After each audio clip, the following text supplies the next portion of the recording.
கலிலேயாவில் உள்ள கானா ஊரிலே ஒரு கல்யாணம் நடந்துச்சு. அந்த கல்யாணத்துக்கு யார் யார் போனாங்க தெரியுமா? இயேசுவும் இயேசுவின் தாயும் இயேசுவின் சீஷரும் போனாங்க. திடீர்னு கல்யாணத்துல திராட்சை ரசம் காலி ஆயிடுச்சு. அதை பார்த்த இயேசுவின் தாய் என்ன செஞ்சாங்க தெரியுமா? இயேசுவினிடம் வந்தாங்க. அவளுக்கு திராட்சை ரசம் இல்லைன்னு சொன்னாங்க. அப்புறம் என்ன நடந்தது தெரியுமா?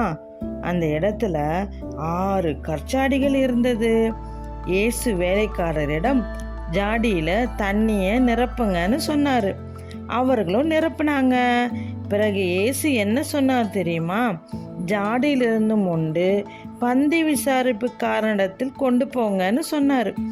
அவர்களும் கொண்டு போனாங்க. அந்த திராட்சை ரசம் எப்படி வந்ததென்று வேலைக்காரங்களுக்கு மட்டும் தெரியும்.